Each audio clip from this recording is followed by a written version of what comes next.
Street. I mean, working behind the scenes with the different labels, helping them to figure stuff out. What was that like with you? You know, either whether it be with Slip and Slide or Cash Money, just making it do what it's supposed to. Well, that started in Houston. Okay. That started in Houston too.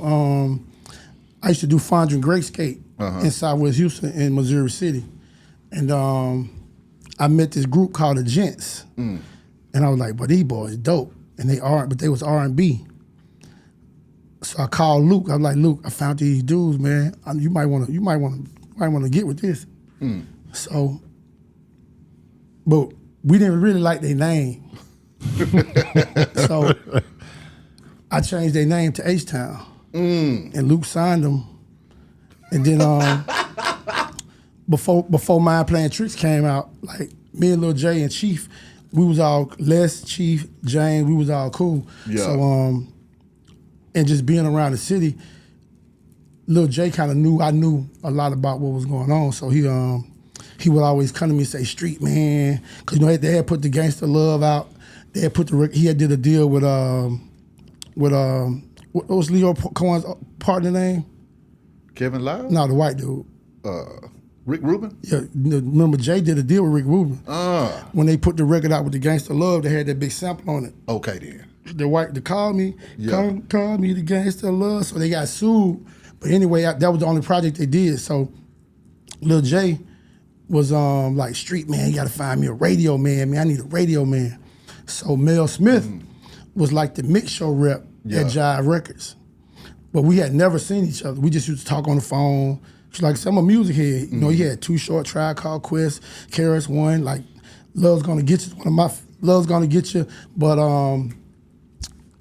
one of my favorite songs of all time is the Why Is That by KRS-One. Yeah. So Mel, the week I moved to Houston, it might have been about 2 weeks after I moved to Houston, Too Short came. He had a show at the Aragon Ballroom on the north side, close to Fifth Ward. So when he came, Mel came. So that was the first time we met. Yeah. We met at the show. And I was like, man, I might have something for you, bro. He was like, what? I said, man, Lil J want a real record person to come work at Rap-A-Lot that really know the game. Mel was like, Rap-A-Lot? Man, you want me to leave Jive and come to Rap-A-Lot? I'm like, hey, I'm just... Yeah. For what he telling me, I think you would be a perfect person for the fit. You're perfect fit for the job. So I put them together. They talked. So I think Mel might have been making like 30, 35,000 a year back then. This 90, 91. Yeah. So Lil J said, "Well, you know how much they paying you?" He said, "Hey, I'll triple that." Woo! Come on. So Mel came, but Mel didn't like the Ghetto Boys. What? Mel liked OG Style. He liked Original E. Remember Original E from OG Style? I know how to play him. Yeah. I know how to catch him sleeping. Mel like, because to Houston, like Raheem was like LL Cool J to Atlanta. Yeah. E was like LL Cool J to Houston. Okay. Coming up. Yeah. And Big Boss was like Pimp C before Pimp C. Producing with the ASR, keyboard, all that. So Mel came to work for him. When Mel came, of course, he had worked at Jive, so he had all the connection with Source Magazine and all the people from New York that he knew. Yeah.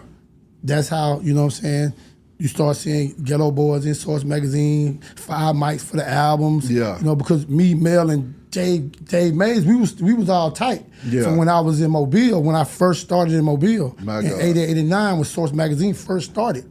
Okay, Street, growing from Mobile to becoming world renowned though, man, what was that like for you experiencing all of the bumps and bruises on your way to becoming the greatest? Well, And what were some of those turning points in your life that you were like, okay, it's going to fuck down now? hey, man, I'm gonna tell you this story. This is so crazy. I had an OG, right? We like Z cars, the Datsun Z cars. We love the Z cars.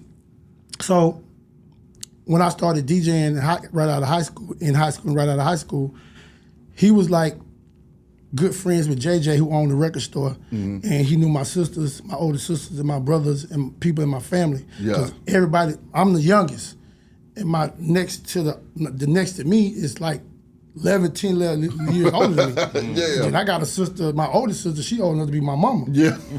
So I always like had a relationship and a bond with older people. So when I started DJing, as a young kid backing up, I took guitar lessons. Yeah. So when I started DJing, I used to use my PV212 classic guitar amp for my amplifier to throw parties. You know what I'm saying? Go to the Holy Roses and different little birthday parties. And I hook my turntables up to that. So fast forward, once I started doing parties, doing big parties for the high school kids, a lady named Sandra Doss, who worked at the Fifth Street Community Center, her husband was Perry Doss, who ran the baseball park, and I played baseball. And I swim. Yeah. My next to the oldest sister was the lifeguard at Pineview Park. Yeah. Where we played baseball at too. So when I started DJing, the community center was only $25 an hour. So, but if you do after the football game went over to 9:45, 10 o'clock. So I knew Miss Doss, so I would only rent it for 2 hours, $50. You know what I'm saying? Yeah. I go in there and make a bag. You know what I'm saying? But Benny Brown, my OG, he would take up the money. You know what I'm saying? Work with the police department, with the security guard and everything. So fast forward, I'm right out of high school. So I go to Hines Junior College. I went to Hines Junior College. I went to William Carey first. Then after my first year William Carey, I went to Hines. So my first week at school at Hines Junior College, I'm in the dorm. I come home. I come to the dorm. My roommate James, what was James' last name? I can't remember. He was from Natchez. Anyway, James like, man, your daddy been calling the phone, because you know the phone in the hallway. Yeah. Your daddy been calling the phone like every 30 minutes, like something wrong. So I called my daddy. Say, the city want to meet with you Friday about these damn dances. Ooh. So I had to leave school early Friday and go home. I go home. I already told Benny that I'm coming. My OG, Benny Brown, already told him I'm coming home. We're going to meet with the city about the dances. So we walk in the room. We walk in the office, sit down. The two black dudes who did like the custodial work and one of the ladies who was like up under Miss Doss, they sit in the room. So we sitting here, we chopping it up, laughing and giggling. The mayor walks in the room, white lady. She walk in the room, she like, yeah, good afternoon. You know, we really want to sit down with you and talk to you about these dances. You know, we're concerned about the music that you playing because I think Luke and all that stuff was just coming out. Going down. Dougie Fresh with the Lottie Dottie and all that shit was just coming out. So they say, well, we're concerned about the content of the music that's being played and blah blah blah blah blah. So we want to do a partnership with you. Ooh. We want to make you the only exclusive DJ that can have parties at the center, but we want to be 50-50 partners. Come to find out, the mayor been sitting outside the dances for 3 or 4 weeks or 2 or 3 months, counting how much money I was making. Exactly. It sounds about right. So you know you get the real story out there. Yeah, exactly. So my OG going crazy. I'm like, chill, I got you, watch this. He's like, don't sign it on. So you gotta think now, what they telling me is, if I sign this paper, no other DJ can have a dance. Exactly. You getting all the money. Right. But they gonna get They gonna get 50, but I mean, it's a lot. But it's a deeper story than that. Ooh. So I signed the contract. The next home game that's coming up, my high school, Hattiesburg High, Blair High, is probably 10 minutes, 15 minutes from the center. Okay.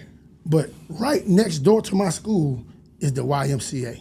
I mean, don't nothing separate it but the drainage ditch. Yeah.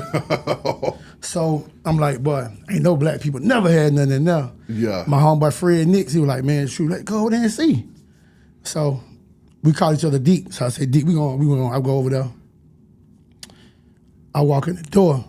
The lady sitting at the desk, I know her. Her mama worked with my mama at the hospital. I was like, oh, if it can happen, it's about to happen. Yeah. So I rented it out, did the first dance there after that next home game, and it was way bigger than the Fifth Street parties because people just had to walk right next door. Yeah. But the trick to it is they couldn't open. Because you the only DJ. So that was like one story, but like, you know, the hi-hat club. Like when people see me real versed in music, like JJ at the record store, and I worked at the record store, I would do mixtapes for the record store. Okay. And he would pay me way back then $500 or $1,000 to come in the store and make a CD, make a mixtape. Because as I was making the records, because I had an ear for the music, the UPS man would come on Friday with the music, and I would listen to the radio, yeah. So the DJs would come in there to buy them records, and the people would come in there to hear me do it, to know the tape that they wanted. Yeah. To buy once he got the masters and start selling them. So he would get a master. He had like the stack of cassette recorders where he would record like 5 or 6 masters. And I would get one because I would go to Columbia, Brookhaven, Waynesboro, Laurel, different cities, Collins, Seminary, Lumberton, BW, what up? I would go to these different cities and I would sell my tapes on the road. And my nephews would sell them at school after I had graduated. Because I got nephews my 2 oldest nephews is 6 years younger than me. Yeah. And one of them is 7 years younger than me. So they would hang out with me, go with me, help me set up the equipment, do all this stuff. So I would let them sell the CD, sell the cassettes. But though it's so many stories. Then once I moved to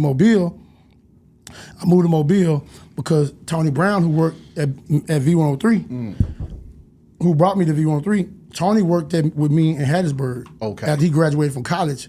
I was still in high school. He came to Hattiesburg, and that's how Tony was the one who brought the top 88 to V103. That's how Ryan Cameron got the top 88. It came from me in Houston.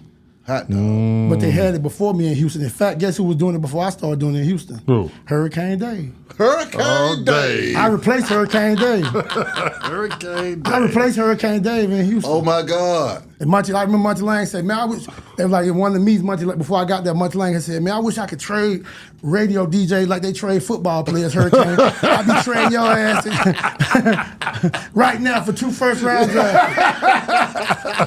But the crazy part about it, once I moved to Mobile, right? Once I moved to Mobile, I was popular in my hometown. But once I moved to Mobile, that's when it really started coming to fruition. Luke and his brother had a club in Miami called Club Miami's. We used to do that, and then these brothers also had a club in Mobile called Palladium, Cecil's Lounge. I was doing these clubs, but I would go outside the city. I was always the person who would go outside the city on the weekends and just do my little parties in the city on the weekdays. So like Evergreen, Century, Flomaton, Baymanet, Atmore. If you was in that area, Bruton, if you was in that area during that time, all these clubs are like within 40 minutes of each other in different little towns. If I wasn't at your club on Saturday night, you didn't open. Period. I remember shit. Period. This was in the 80s. This was 88, 89, 90. It was like that in the 90s. Shit, and Greg Street didn't goddamn come that motherfucker. Shit, you was dead in the water. Same thing in Houston. I used to go to Warden, El Campo, like I said, Texas City, Freeport, just all over the outskirts and do parties where people could hear the radio. Right. And then when I went to Dallas, I still did. I went to Denton and other cities, but then Nacogdoches and Paris, Texas. But that's when Denton in North Texas. That's when I started doing more stuff inside the city because Dallas was so big. You know what I'm saying?